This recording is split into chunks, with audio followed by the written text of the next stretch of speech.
Welcome everyone, this is Chris McGee and we are taking a look at examining student work as part of the Webster Grove School District. So let's go ahead and get started and get going. So first of all, the first thing we want you to understand is we have taken some influence in creating this set of activities from three very important places. First of all, the school improvement process in Maryland, which you see the link there. Grant Wiggins' work on feedback, which you see the link there to one of his many articles, and there's lots of other YouTube videos and other things like that available. We also took some sort of guidance from Lois Brown Easton's book on protocols for professional learning to really set the stage for what we're going to be doing together. So before we come together, here's what I need you to do. First of all, watch this video. Well, that's easy because you're doing that right now. Second of all, pause this screen or open up a new tab in your web browser and complete this Google form, okay? The Google form, you see a picture of it there on your screen. The address is right here on the screen, as well as if you just want to do it on your iPad or even on your mobile phone, you can just simply scan the QR code. What that's going to do is it's going to kind of give you that perspective and that framework for entering our conversation about student work. So we're going to ask you for your name, what that title or lesson or unit or whatever is, what specifically you asked students to do, and then which learning goal were you trying to assess from doing that specific activity. Now, when we talk about what does it mean for students to become proficient, to actually meet your expectations, we're going to ask you some questions and some thinking will go on. So, feel free to pause right about here, or, if you want to just think about it as you go about your day. These are some of the key questions to think about when we're talking about reaching proficiency, being capable to do and meet expectations. So, what did we ask students to do? Which learning goal were we trying to assess? What did you consider proficient? So when you're looking at that student work, what did you consider proficient? What did the students need to say? Were there specific words you were looking for, phrases? What did they write? What did they show you that made you think that?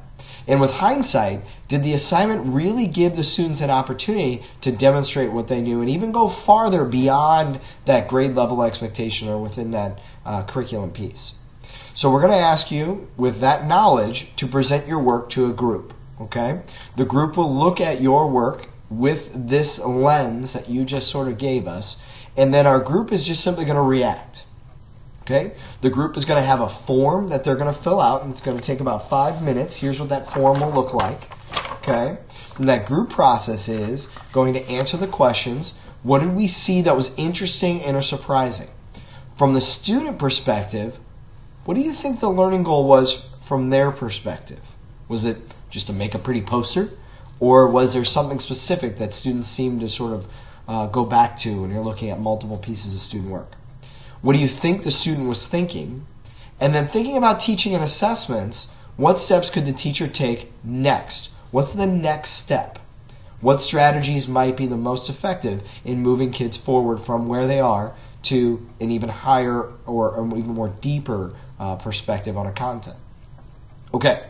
After that's done, 3 minutes now for the presenter, the person holding up the student work. They're going to answer these three questions on their own, both out loud and also in writing.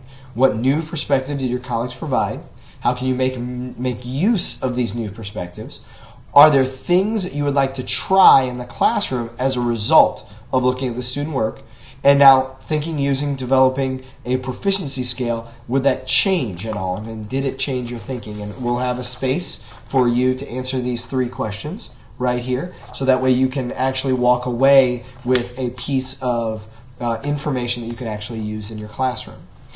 Now, as I coach, and yeah, there's me with a bunch of people who are bigger than me, and when I coach, I don't just simply say good job. When we're out on the football field, you want to give specific feedback, and this is where Wiggins' work about feedback comes in, and we're thinking about student work and how we use that student work to move students forward.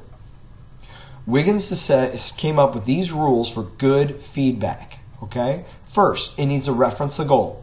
It needs to be tangible and transparent, meaning that we actually, students can understand what you're saying and understand how to take it to that next level. It's actionable. Good job is not actionable. I can't do anything with that. Okay? It's user-friendly, meaning the kids can use it. It becomes when the kids need it. It's ongoing throughout the unit or quarter. It's consistent, meaning that you aren't speaking to students one way and speaking to different students another way. We have sort of a consistent way for which we are presenting information. Okay? And it has progress toward a goal. Okay? Progress towards a goal, meaning that students can see that what they do, what they're taking away is going to get them farther along or deeper in their content knowledge. Okay? All that's done, then what we are going to do is we're going to think about teaching and learning.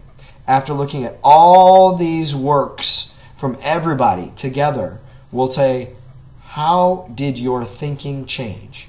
And come up with a statement where I used to think, but now I know. Hoping that every one of us will have some sort of aha moment that we'll walk away with that will allow us the opportunity to really reflect on student learning and student products. Okay?